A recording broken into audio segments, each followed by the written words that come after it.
ஜூலை 11ஆம் தேதி நடந்த அதிமுக பொதுக்குழு செல்லும் என உச்சநீதிமன்றம் தீர்ப்பளித்துள்ளது. அதிமுக இடைக்கால பொதுச் செயலாளராக எடப்பாடி பழனிசாமி தேர்வு செய்யப்பட்டது செல்லும் என்ற சென்னை உயர்நீதிமன்றத்தின் தீர்ப்பையும் உச்சநீதிமன்றம் உறுதி செய்துள்ளது. கடந்த 2022 ஜூலை 11 நடந்த பொதுக்குழுவில் அதிமுக இடைக்கால பொதுச் செயலாளராக எடப்பாடி பழனிசாமி தேர்வு செய்யப்பட்டார். OPS அவரது ஆதரவாளர்களை கட்சியிலிருந்து நீக்கி ஜூலை 11 பொதுக்குழுவில் தீர்மானம் நிறைவேற்றப்பட்டது. ஜூலை 11 பொதுக்குழுவை செல்லாது என்று அறிவிக்க கோரி OPS உயர்நீதிமன்றத்தில் வழக்கு தொடர்ந்தார். வழக்கை விசாரித்த தனி நீதிபதி ஜூலை 11 பொதுக்குழு செல்லாது என்று தீர்ப்பு வழங்கியது. தனி நீதிபதி தீர்ப்பை எதிர்த்து உயர்நீதிமன்றத்தில் எடப்பாடி தரப்பு மேல்முறையீடு செய்தது. EPS தரப்பின் மேல்முறையீட்டு மனுவை விசாரித்த இரு நீதிபதிகள் அமர்வு பொதுக்குழு செல்லும் என தீர்ப்பு வழங்கியது. இரு நீதிபதிகள் அளித்த தீர்ப்புக்கு எதிராக O பன்னீர்செல்வம் மற்றும் அவரது ஆதரவாளர்கள் தரப்பில் உச்சநீதிமன்றத்தில் மேல்முறையீட்டு மனு தாக்கல் செய்யப்பட்டன. இந்த வழக்கை நீதிபதிகள் தினேஷ் மகேஸ்வரி மற்றும் ரிஷிகேஷ் ராய் அமர்வு விசாரித்தது. தீர்ப்பை தேதி குறிப்பிடாமல் ஒத்திவைத்த நீதிபதிகள் வியாழக்கிழமை காலை 10:30 மணிக்கு உத்தரவு பிறப்பித்தனர். அதில் ஜூலை 11ஆம் தேதி நடைபெற்ற அதிமுக பொதுக்குழு செல்லும் என நீதிபதிகள் தீர்ப்பளித்தனர். பொதுக்குழுவில் நிறைவேற்றப்பட்ட தீர்மானங்களுக்கு எதிராக எந்த கோரிக்கையும் தங்கள் முன்பு வைக்கப்படாததால் தீர்மானங்கள் மீது எந்த உத்தரவும் பிறப்பிக்கப் போவதில்லை என நீதிபதிகள் குறிப்பிட்டுள்ளனர். எதிர்காலத்தில் இது தொடர்பாக வழக்கோ அல்லது தேர்தல் ஆணையத்தில் முறையீடு யாரேனும் தாக்கல் செய்தாலோ அப்போது அதன் மீதான முடிவுகளை எடுக்கலாம் எனவும் நீதிபதிகள் தெரிவித்தனர். அதேபோல் பன்னீர்செல்வம் தரப்பில் சென்னை உயர்நீதிமன்றத்தில் தாக்கல் செய்யப்பட்டு நிலுவையில் உள்ள மனுக்கள் மீதான விசாரணை நடத்த தடையில்லை என்றும் பொதுக்குழு தொடர்பாக OPS தரப்பில் தாக்கல் செய்யப்பட்ட மேல்முறையீட்டு மனுக்கள் மற்றும் இடையீட்டு மனுக்கள் அனைத்தும் தள்ளுபடி செய்யப்படுவதாகவும் நீதிபதிகள் தெரிவித்தனர். உயர்நீதிமன்றத்தின் தனி நீதிபதி அமர்வு மற்றும் டிவிஷன் அமர்வு ஆகிய இரு தீர்ப்புகளையும் ஒப்பீடு செய்தும் முன்வைக்கப்பட்ட வாதங்கள் அடிப்படையிலும் தீர்ப்பு வழங்கப்பட்டுள்ளது. தேவையான அம்சங்களை கருத்தில் கொள்ளாமல் தனி நீதிபதி அமர்வு இந்த விவகாரத்தில் உத்தரவு பிறப்பித்திருப்பதாக நீதிபதிகள் குறிப்பிட்டுள்ளனர். ஒரு கட்சி அல்லது அமைப்பின் நிர்வாக செயல்பாடு, சட்ட விதிகளுக்குட்பட்டு கட்சியில் நிர்வாகம் செய்யும் மாற்றங்கள் உள்ளிட்டவை அனைத்துமே பொதுக்குழுவின் அதிகாரத்தின் கீழ் வருபவை. இந்த விவகாரத்தில் கடந்த ஆண்டு ஜூலை மாதம் நடைபெற்ற பொதுக்குழு செல்லுமா செல்லாதா என்பது மட்டும்தான் கேள்வியாக இருந்தது. ஆனால் தனி நீதிபதி அமர்வு சட்டத்திற்கு அப்பாற்பட்டு பொருத்தமற்ற அம்சங்களின் அடிப்படையில் உத்தரவுகளை பிறப்பித்திருப்பதாக நீதிபதிகள் கூறியுள்ளனர். மனுவின் கோரிக்கைகளை கருத்தில் கொள்ளாமல் ஜூன் 23ஆம் தேதிக்கு முந்தைய நிலையிலேயே செயல்பாடுகள் இருக்க வேண்டும் என்றும் ஒருங்கிணைப்பாளர் மற்றும் இணை ஒருங்கிணைப்பாளர் ஆகியோர் இணைந்து செயல்பட வேண்டும் என்றும் தனி நீதிபதி உத்தரவிட்டதாக நீதிபதிகள் தெரிவித்தனர். தன்முன் வைக்கப்பட்ட மனுவின் கோரிக்கைகளை தாண்டி பல்வேறு பொருந்தாத உத்தரவுகளை தனி நீதிபதி பிறப்பித்த காரணத்தால் கட்சியின் பணிகள் முடங்கியது என்றும், எனவே இந்த விவகாரத்தில் டிவிஷன் அமர்வின் உத்தரவு சரியானதே என்றும் நீதிமன்றம் கூறியுள்ளது.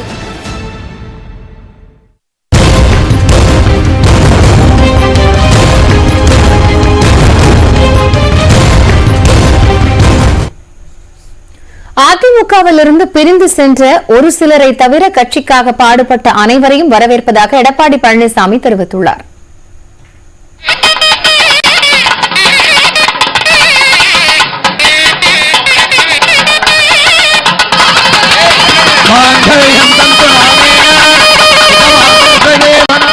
மதுரை திருமங்கலத்தில் முன்னாள் அமைச்சர் RP உதயகுமாரின் மகள் உட்பட 51 ஜோடிகளுக்கு எடப்பாடி பழனிசாமி திருமணத்தை நடத்தி வைத்தார். உச்சநீதிமன்ற தீர்ப்பு தங்கள் அணிக்கு சாதகமாக வந்த உற்சாகத்துடன் நிகழ்ச்சியில் பேசிய அவர், உச்சநீதிமன்ற தீர்ப்பை எண்ணி இரவு முழுவதும் தூங்கவில்லை என்றும் தற்போது எல்லையில்லா மகிழ்ச்சியில் உள்ளதாகவும் தெரிவித்தார். மனதிலே ஒரு அச்சம் ஏற்பட்டது.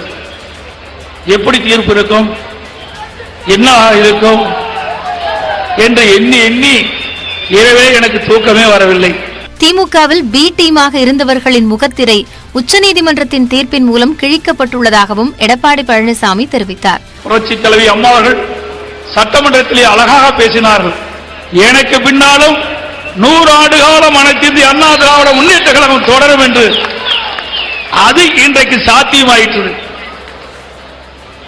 சில எட்டப்பர்கள் அண்ணா திமுக அழிக்க நினைத்தவர்கள், உடைக்க நினைத்தவர்கள், முடக்க நினைத்தவர்கள்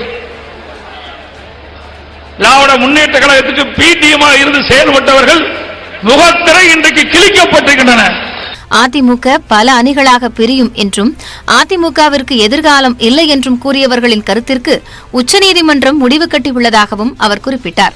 நம்முடைய அற்புதமான அனைத்து இந்திய அண்ணா திராவிட முன்னேற்ற கழக பொதுக்குழுவுடைய அற்புதமான தீர்ப்பின் அடிப்படையிலே தெய்வ சக்தி நிரூபிக்கப்பட்டிருக்கிறது.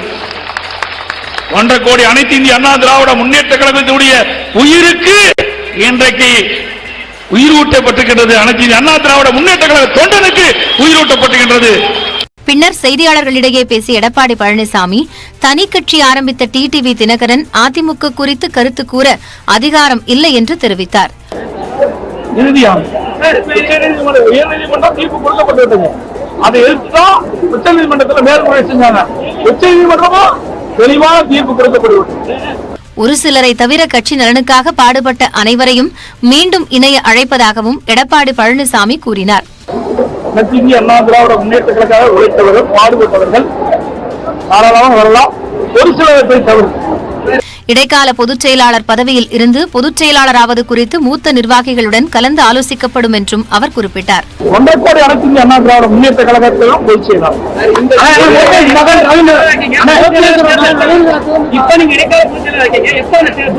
ஏற்கனவே மூத்த கட்சி நிர்வாகிகளோடு கலந்து பேசி இது குறித்து முடிவு.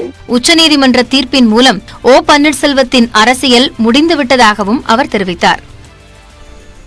அதிமுக பொதுக்குழு தொடர்பாக உச்சநீதிமன்றம் அளித்த தீர்ப்பு குறித்து விரைவில் அறிக்கை வெளியிடப்படும் என்று தேனியில் முன்னாள் முதலமைச்சர் ஓ பன்னீர்செல்வம் தெரிவித்துள்ளார். 1.5 கோடி தொண்டர்கள் தன் பக்கம் உள்ளதாக இபிஎஸ் கூறியது குறித்த கேள்விக்கு பதிலளித்த அவர், தொண்டர்கள் யார் பக்கம் என்பதை மக்கள் தீர்மானிப்பார்கள் என்று கூறினார். நல்ல ஒரு அறிக்கை வெளிவருகிறது என்பதை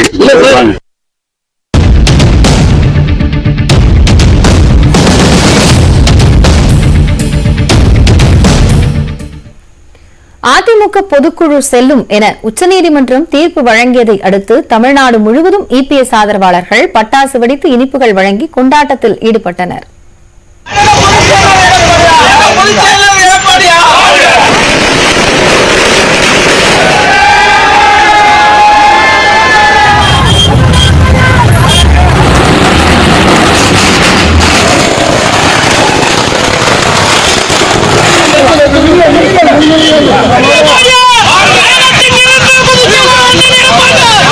சென்னை ராயப்பேட்டையில் உள்ள அதிமுக அலுவலகத்தில் காலை முதலே கூடிய இபிஎஸ் ஆதரவாளர்கள் தீர்ப்பு தங்கள் தரப்புக்கு சாதகமாக வந்ததை அடுத்து பட்டாசு வெடித்தும் இனிப்புகள் வழங்கியும் மகிழ்ச்சி வெள்ளத்தில் திளைத்தனர். மேலும் எடப்பாடி பழனிசாமியின் உருவப்படத்திற்கு பாலாபிஷேகம் செய்து கொண்டாட்டத்தில் ஈடுபட்டனர்.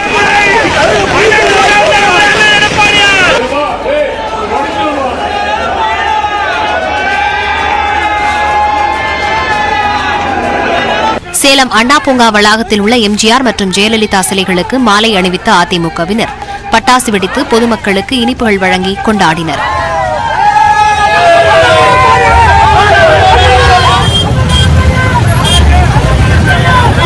ஓபிஎஸ்ஸின் சொந்த ஊரான பெரியகுளத்தில் மேளதாளத்துடன் பட்டாசு வெடித்து இபிஎஸ் ஆதரவாளர்கள் கொண்டாட்டத்தில் ஈடுபட்டனர். தென்கரை பெருமாள் கோயிலிலிருந்து மார்க்கெட் வீதி வழியாக மேளதாளத்துடன் ஊர்வலமாக சென்ற இபிஎஸ் ஆதரவாளர்கள் மூன்றாந்தல் காந்தி சிலை அருகே பட்டாசு வெடித்தும் இனிப்புகள் வழங்கியும் கொண்டாடினர்.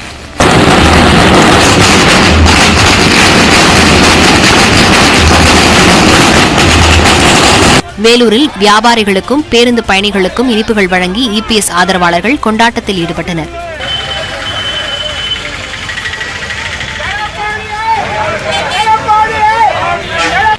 திருநெல்வேலியில் ஆடல் பாடலுடன் கொக்கிரகுளம் பகுதியில் உள்ள எம்ஜிஆர் சிலைக்கு இபிஎஸ் ஆதரவாளர்கள் மாலை அணிவித்து மரியாதை செலுத்தினர். மேலும் பட்டாசுகள் வெடித்து கொண்டாடினர்.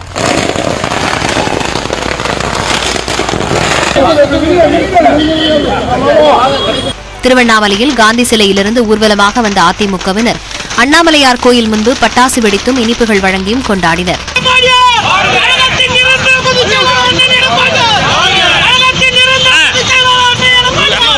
காஞ்சிபுரத்தில் இபிஎஸ் ஆதரவாளர்கள் மாநகராட்சி அலுவலகம் முன்பு வெடிவெடித்து பேருந்து நிலையம் வரை ஊர்வலமாக சென்றனர். பின்னர் பொதுமக்களுக்கு இனிப்பு வழங்கி கொண்டாடினர்.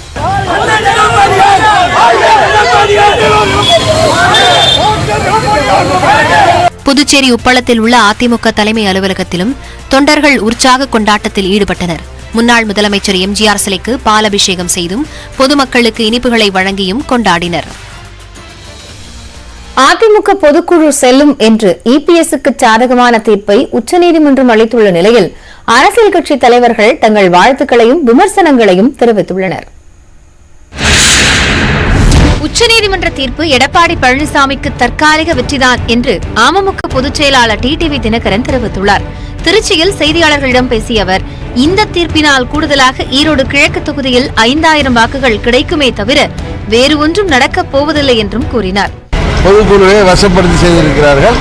இதையெல்லாம் மீறி காலம் அவர்களுக்கு திரும்பி சொல்லுவோம். நான் ஏற்கனவே தொடர்ந்து சொல்லிட்டு வர, அவங்களுக்கு கையில் ரெட்டைலை கொடுத்தாலும் அது சோபிக்காது, அது இன்னும் பலவீனம் அடையும். வருங்காலத்தில் அம்மாவின் உண்மையான தொண்டர்கள் ஓரணியில் இணைந்தால்தான் திமுகங்கிற தீய சக்தியை வீழ்த்த முடியும். அதிமுக பொதுக்குழுவில் இடைக்கால பொதுச் செயலாளராக தேர்வு செய்யப்பட்ட போதே பாமகவின் வாழ்த்துக்களை தெரிவித்து விட்டதாகவும் அது தற்போதும் பொருந்தும் என்றும் அன்புமணி ராமதாஸ் தெரிவித்துள்ளார். இந்த பொதுக்குழு நடந்த பிறகு, இதே பொதுக்குழு நடந்த பிறகு, நடந்து முடிந்தவுடன் திரு எடப்பாடி பழனிசாமி அவர்களுக்கு எங்களுடைய வாழ்த்துக்கள் அப்பயே நாங்கள் தெரிவிச்சிட்டோம். அந்த வாழ்த்துக்கள் இப்பவே சொன்னோம். அடிப்படை தொண்டனாக அரசியல் வாழ்வை தொடங்கிய எடப்பாடி பழனிசாமி அதிமுகவின் பொதுச் செயலாளராக உறுதிப்பட்டிருப்பது அவரது வலுவான ஆளுமைக்கு சான்றாக உள்ளது என்று விடுதலை சிறுத்தைகள் கட்சி தலைவர் திருமாவளவன் வாழ்த்து தெரிவித்துள்ளார். இதுகுறித்து ட்விட்டர் பதிவில், இந்த வாய்ப்பு மீண்டும் பாஜகவை சுமப்பதற்கு பயன்படுமே, ஆனால் இங்கு யாவும் பாழே என்றும் குறிப்பிட்டுள்ளார். அதிமுக பொதுக்குழு செல்லும் என்று அளித்திருக்கும் தீர்ப்பானது அதிமுகவினருக்கு உற்சாகத்தையும் புத்துணர்ச்சியையும் அளித்திருப்பதால் அவர்களின் பயணம் வெற்றி பயணமாக அமைய வாழ்த்துவதாக தமாக தலைவர் ஜி.கே. வாசன் தெரிவித்துள்ளார். உச்சநீதிமன்ற தீர்ப்பிற்கு பின்னர் ஓபிஎஸ் முன்னுள்ள வாய்ப்புகள் என்ன என்பது குறித்து இந்த தொகுப்பில் பார்க்கலாம். முன்னாள் முதலமைச்சர் எடப்பாடி பழனிசாமிக்கு ஆதரவாக உச்சநீதிமன்றத்தில் தீர்ப்பு வெளியாகியுள்ள நிலையில் ஓபிஎஸ்ஸின் அரசியல் எதிர்காலம் பூஜ்ஜியம்தான் என கூறுகிறது இபிஎஸ் தரப்பு.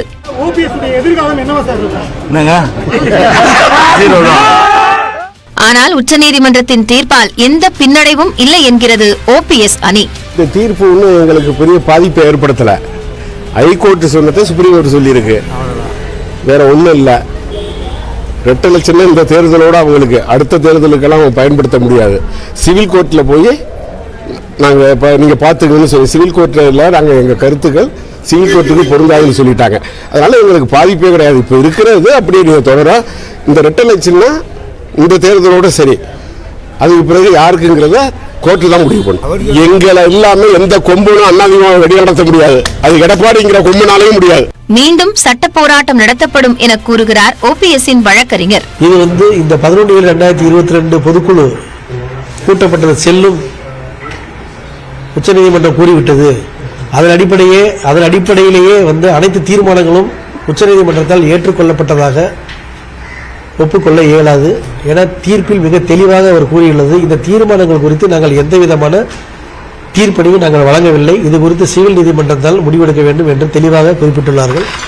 ஸோ இது ஒரு முழுமையான வெற்றியாக பார்க்க முடியாது. எங்கள் தரப்பு நியாயங்களை உச்சநீதிமன்றம் கருத்தில் கொண்டு வழக்குகளை மீண்டும் நிலுவையில் உள்ள வழக்குகளை, புதிதாக எந்த வழக்குகள் நிலுவையில் உள்ள வழக்குகளை தொடர்ந்து நடத்தி எங்களுக்கு தேவையான பரிகாரங்களை கேட்டு பெறுவதற்கான ஒரு வழிவகை அதில் உள்ளதாகவே நான் பார்க்கின்றேன். ஒருங்கிணைப்பாளர் மற்றும் இணை ஒருங்கிணைப்பாளர் தேர்வு காலாவதி ஆயிடுச்சா இல்லையாங்கிறது முடிவெடுக்க சிவில் நீதிமன்றத்துக்கு தானே 2 நீதிபதிகள் அனுப்புனாங்க. அதை உறுதிப்படுத்துறாங்கன்னா அப்ப இந்த 2 பதவிகளும் இன்றைக்கு வரை இதுவரை தொடர்கிறது. அந்த 2 பதவிகளும் உச்சநீதிமன்றம் எந்த தீர்ப்பையும் அளிக்கவில்லை என்பதை என்னுடைய சட்டப்படியான கருத்து. ஆனால் சீராய்வு மனு தாக்கல் செய்தாலும் உச்சநீதிமன்ற தீர்ப்பே மீண்டும் உறுதி செய்யப்படுவதற்கான வாய்ப்புகள் அதிகம் என்று கூறுகின்றனர் அரசியல் நோக்கர்கள். அரசியல் ரீதியாக தனது பலத்தை வெகுவாக இழந்துவிட்ட ஓபிஎஸ் ஆதரவாளர்களுடன் இணைந்து சசிகலா துணையுடன் எடப்பாடி பழனிசாமிக்கு எதிராக கள அரசியலில் ஈடுபடுவார் என அவரது ஆதரவாளர்கள் தெரிவிக்கின்றனர். ஓபிஎஸ் சின்னம்மா தினகரன் இவர்கள் இணைவர்களான்னு கேட்கறீங்க. கண்டிப்பா காலத்தின் கட்டாயம் தொண்டர்களுடைய விருப்பம் அதுதான்.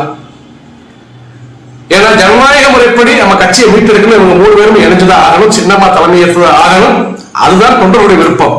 தொண்டர்கள் இல்லாத ஒரு இயக்கத்துக்கு எடப்பாடி பழனிசாமி தலைமை ஏற்கும் போது தொண்டர்கள் நிறைந்த இந்த 3 ஏன் சின்னம்மா தலைமை ஏற்கக்கூடாது? அதனால கண்டிப்பா அண்ணன் தினகரன் என்ன சொல்றாரு? அவருடைய கொள்கை என்ன? ஜனநாயக முறைப்படி அதிமுக மீட்டெடுக்கும் சொல்றாரு. அதே மாதிரிதான் சின்னம்மாவா தான் அனைவரும் கொண்டு வர வேண்டும், அதிமுக மீட்டெடுக்க வேண்டும், வருங்கால கட்டத்தில் அம்மாவின் ஆட்சி கொண்டு வரணும்னு சொல்றாங்க. அதனால 3 பேரும் ஒரே கருத்து இருக்கிறாங்க. 3 பேரும் ஒன்று சேர்ந்து தொண்டர்களை சந்திக்க போறாங்க. தற்போது ஏறக்குறைய தனித்து விடப்பட்டுள்ள ஓபிஎஸ் முதலில் மக்களின் நம்பிக்கையை சம்பாதிக்க வேண்டும் என்று கூறுகின்றனர் மூத்த பத்திரிகையாளர்கள். மக்கள் பக்கம் மக்களை போய் சந்திப்பது, அதே போல அதிமுக தொண்டர்களை அவர் பக்கம் இழுப்பது, அதிமுக நிர்வாகிகளை அவர் பக்கம் இழுவது, அவர் மீது ஒரு நம்பிக்கையை ஏற்படுத்த வேண்டும். இபிஎஸ் எந்த அளவுக்கு ஒரு நம்பிக்கையை கொடுத்திருக்காரோ அதிமுக தொண்டர்கள் மத்தியிலும் அதிமுக நிர்வாகிகள் மத்தியிலும், அதே விதமான ஒரு நம்பிக்கையை ஓபிஎஸ் ஏற்படுத்தினால் மட்டுமே அவருக்கு ஒரு அரசியல் என்பது, ஒரு அரசியல் எதிர்காலம் என்பது இருக்கும். தற்போது ஓபிஎஸ் அணியில் இருக்கும் நிர்வாகிகள் எடப்பாடி பழனிசாமி அணிக்கு செல்வதற்கான வாய்ப்பும் உள்ளதாக கூறப்படுகிறது. கடந்த ஜூன் மாதம் போல கூண்டோடு நிர்வாகிகள் பலர் இபிஎஸ் அணிக்கு தாவினால் ஓபிஎஸ்ஸின் நிலை மேலும் கேள்விக்குறியாக கூடும்.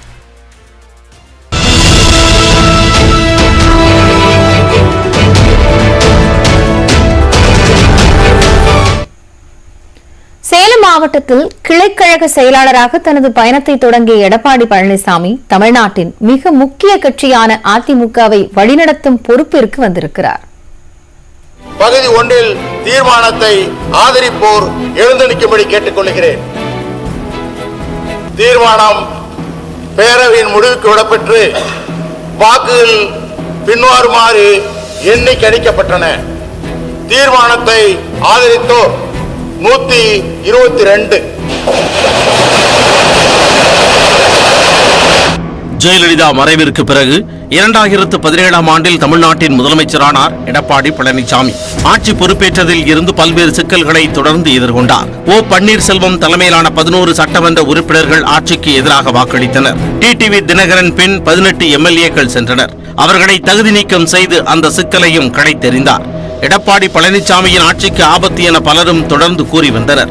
ஆனால் நம்பிக்கை வாக்கெடுப்பில் வெற்றி பெற்று 6 மாதத்தில் அனைத்து சட்டமன்ற உறுப்பினர்களின் ஆதரவையும் பெற்றார். பிரிந்து போன ஓபிஎஸும் அவருடன் இணைந்தார்.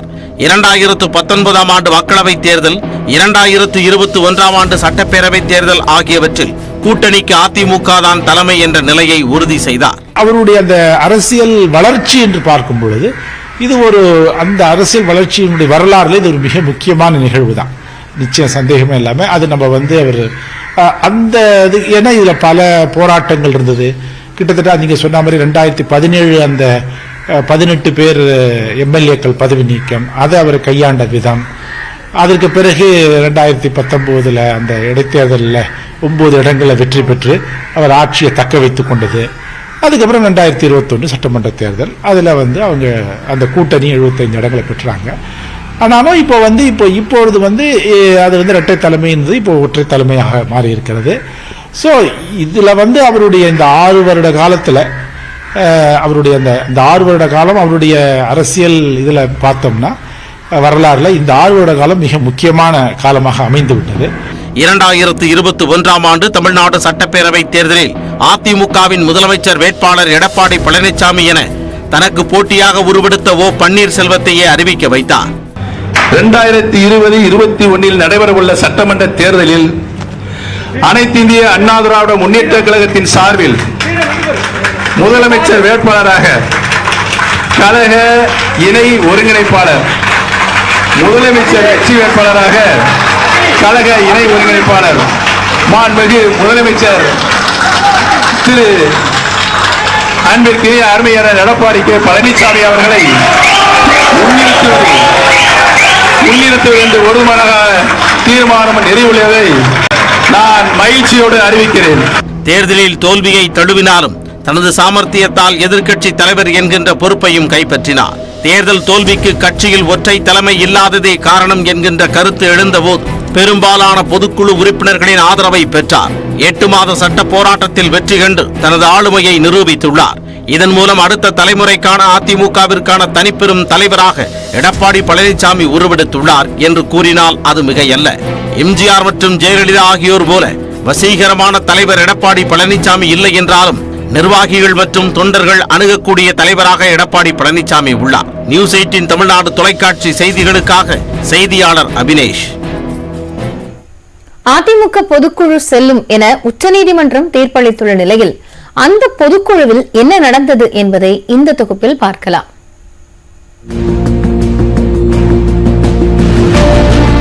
சென்னை வானகரம் ஸ்ரீவாரூர் திருமண மண்டபத்தில் அதிமுக பொதுக்குழு கூட்டம் கடந்த ஆண்டு ஜூலை 11ஆம் தேதி நடைபெற்றது. இக்கூட்டத்தில் அதிமுக சட்ட விதிகளை மாற்றியமைத்து பல்வேறு தீர்மானங்கள் நிறைவேற்றப்பட்டன. அதிமுகவின் நிரந்தர பொதுச் செயலாளர் ஜெயலலிதா என்ற விதி 20 நீக்கப்பட்டது. ஒருங்கிணைப்பாளர் மற்றும் இணை ஒருங்கிணைப்பாளர் என்ற இரட்டை பதவிகள் நீக்கப்பட்டு அதற்கு பதிலாக பொதுச் செயலாளர் பதவி கொண்டுவரப்பட்டது. கழக பொதுச் செயலாளர் என்ற ஒற்றை தலைமையின் கீழ் செயல்பட வேண்டும் என்று கழக பொதுக்குழு உறுப்பினருடைய பெரும்பான்மை முடிவின்படி விதி எண் 20 ஆவின்படி கழக பொதுச் செயலாளர் பொறுப்பு மீண்டும் கொண்டு வரப்பட உள்ளதால் புதிய பொதுச் செயலாளர் தேர்ந்தெடுக்கப்படும் வரை கழக இடைக்கால பொதுச் செயலாளர் ஒருவரை திருத்தப்பட்ட விதி எண் 20 பிரிவு 7 பொதுக்குழுவால் தேர்வு செய்யப்பட வேண்டியுள்ளது. பொதுச் செயலாளரை தேர்வு செய்வதற்கான தேர்தல் 4 மாதங்களில் நடைபெறும் என்றும் பெரும்பான்மையான பொதுக்குழு உறுப்பினர்களின் விருப்பப்படி கட்சியின் இடைக்கால பொதுச் செயலாளராக எடப்பாடி பழனிசாமியை நியமிப்பது எனவும் தீர்மானம் நிறைவேற்றப்பட்டது. கழகத்தினுடைய தலைமை நிலைய செயலாளரும் மாண்புமிகு சட்டமன்ற எதிர்க்கட்சி தலைவரும் தமிழ்நாடு முன்னாள் முதலமைச்சருமான திரு எடப்பாடி கே பழனிசாமி எடப்பாடியார் அவர்களை கழகத்தின் இடைக்கால பொதுச் செயலாளராக நியமனம் செய்ய வேண்டி இப்பொதுக்குழுவால் தேர்வு செய்யப்படுகிறார். அதன்படி பின்வரும் தீர்மானம் நிறைவேற்றப்படுகிறது. திமுகவுடன் கூட்டு சேர்ந்து கட்சியில் ஓ பன்னீர்செல்வம் கலவரம் செய்து வருகிறார் என்ற விமர்சனத்தை KP முனுசாமி முன்வைத்தார்.